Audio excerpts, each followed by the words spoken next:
और तंबाकू के खेत देख के मुझे याद आया, जब मेरे दादाजी भारत रत्न चौधरी साहब वित्त मंत्री भारत सरकार में थे, उस समय किसानों पे जो एक्साइज ड्यूटी तंबाकू पे लगती थी, वो किसानों पे से टैक्स शुल्क हटा के उन्होंने कहा कि ये इंडस्ट्री और उद्योगपतियों पे टैक्स लगना चाहिए, वरना वो किसान काश्तकार पे टैक्स लगता था। तो मुझे वो खेती देख के चौधरी साहब का भी ध्यान आया। चौधरी चरण सिंह जी सरदार पटेल जी का बहुत सम्मान करते थे, और मुझे अपनी बचपन की याद है, 4 या 5-6 साल का मैं हूँगा, 12 तुगलक रोड पे मैं अपने दादाजी के यहाँ बैठा हूँ, और उनके अंदर के कक्ष में, कमरे में 2-3 महानुभावों की तस्वीर चौधरी चरण सिंह जी के घर के अंदर लगी रहती थी।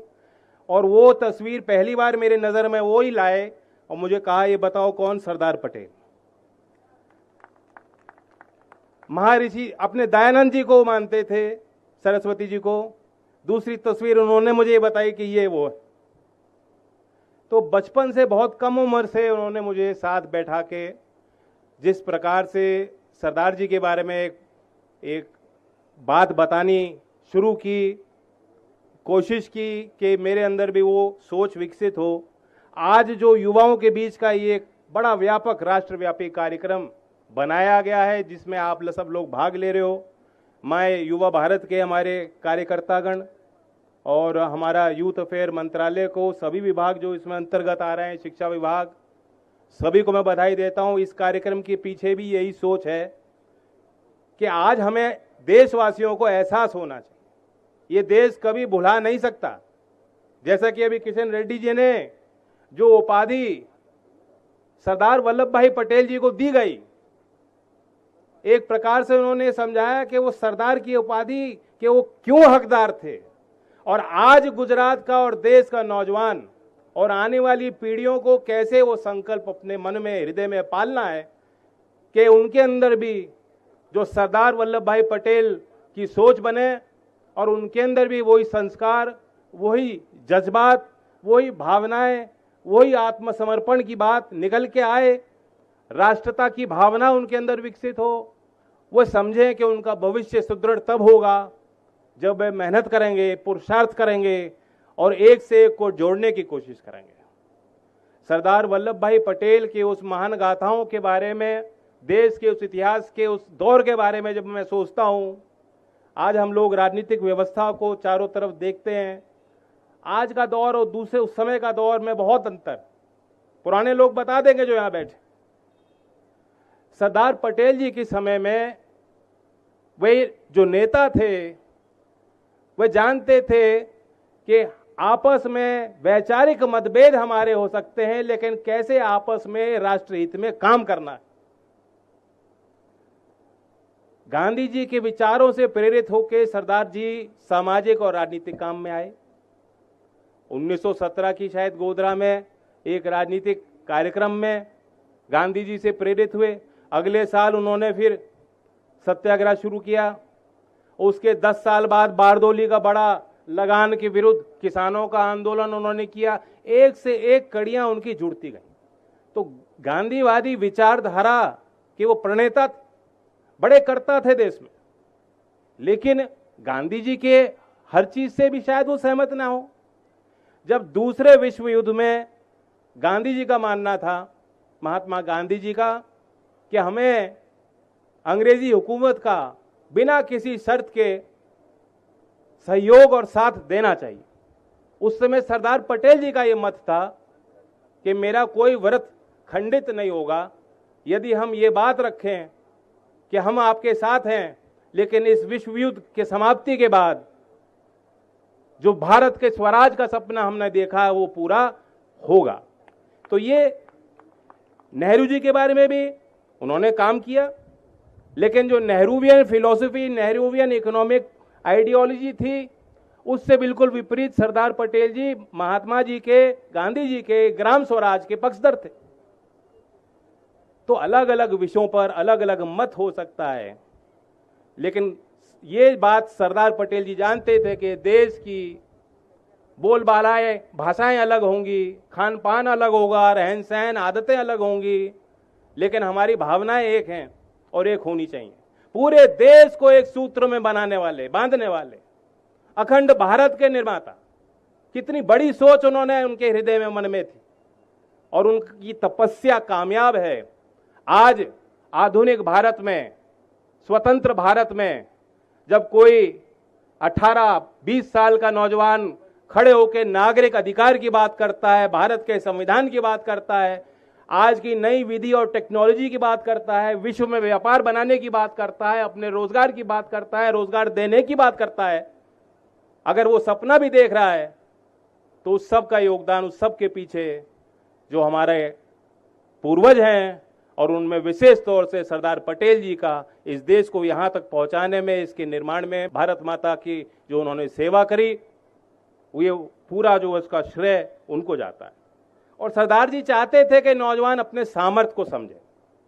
उन्होंने 1935 में महाराष्ट्र की कांग्रेस की एक बैठक में एक उनका कोट है कि उन्होंने कहा that young main and women must develop a strong character, because the character of a country is assessed by the strength of character of its people। यानी देश का सामर्थ्य देश के युवाओं के कंधों पे, युवाओं के पुरुषार्थ पे, युवाओं के मेहनत पे, युवाओं के शारीरिक क्षमताओं पे और युवाओं के सोच पे निर्भर है। तो सरदार जी जानते थे कि हमारी विविधता हमारी ताकत, और आने वाली पीढ़ियों को बड़ी जिम्मेदारी उनके कंधों पे वो सौंप के चले गए। आज देश को आवश्यकता है कि देश का नौजवान बढ़ चढ़कर राष्ट्र निर्माण के कार्यक्रम को समझे।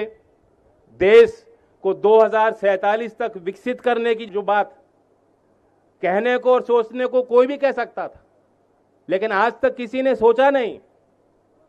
ये प्रधानमंत्री जी ने एक बड़ा लक्ष्य हम सबको दिया है, और हमें कहा सिर्फ एक लक्ष्य नहीं है, ये सिर्फ एक नारा नहीं है, ये सिर्फ एक कार्यक्रम नहीं है, यह देश के हर नागरिक की उसमें एक बड़ी भूमिका होनी है। और देश के हर नागरिक को, और खास तौर से नौजवान को, हमारे बेटों को, हमारी बेटियों को एक बड़ा संकल्प लेना होगा, तब जाके देश विकसित देशों में अपनी उस श्रृंखला में अपना नाम जुड़वा पाए। तो एक एम्बिशन को रखना, और मैं ये मानता हूं कि जब आप किसी लक्ष्य को सोचते हो तो फिर आप सोचते हो कि वहां तक पहुंचना कैसे है। पहाड़ी कितनी ऊंची होती है, लेकिन आपको सोचना है कि अगला कदम कैसे होगा।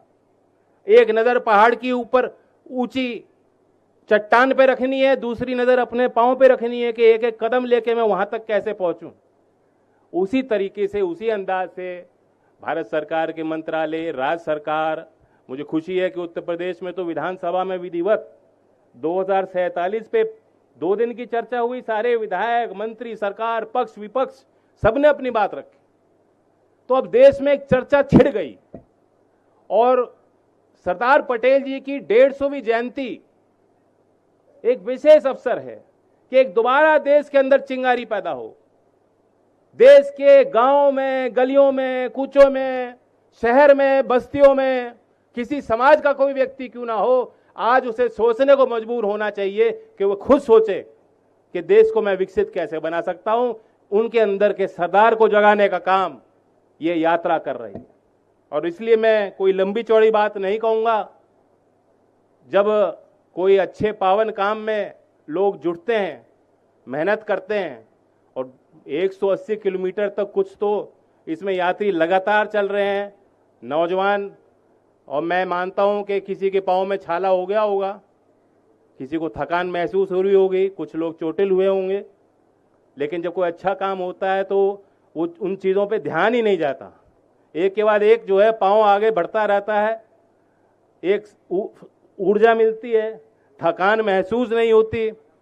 और ऐसे सोहनलाल द्विवेदी जी का वो शब्द, वो छोटी कविता मुझे याद आ रही है आपकी भावनाओं को देखकर, आपके संकल्प को देखकर। चलो नई मिसाल हो, जलो नई मिसाल हो, बढ़ो नया कमाल हो, झुको नहीं, रुको नहीं, बढ़े चलो, बढ़े चलो। तो ये यात्रा आगे निरंतर चलती रहे। केवड़िया में जो एक बड़ी विराट मूर्ति, आज मेरा शुभ अवसर है कि मैं अपने दल के नेताओं के साथ, सांसद, विधायक, मंत्री, हम सब लोग वहां भी दर्शन करेंगे। और देखा जाए तो सरदार वल्लभ भाई पटेल के विराट व्यक्तित्व, उनके प्रभाव क्योंकि याद करें 1950 में ही उनका निधन हो गया था। अब 75 साल उनका निधन हो चुका है। घर वाले भी किसी से बहुत ज्यादा प्यार करते हों और उनके 50, 60, 70 साल बाद जो उनकी अगली से अगली पीढ़ी होती है, जब वो अपने आंख बंद करते हैं तो उनको उनका वर्णन, उनका दृश्य उनके नजर में आगे नहीं आता।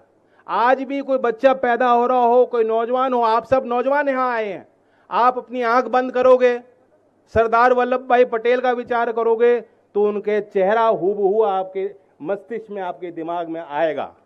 तो ये भी एक अद्भुत शक्ति है। जब हमने प्रण लिया है तो ये किसी तीर्थ यात्रा के कम से कम नहीं है, किसी धार्मिक यात्रा से कम नहीं है। उसी तरह के पावन अभियान में आप लोग आए हो।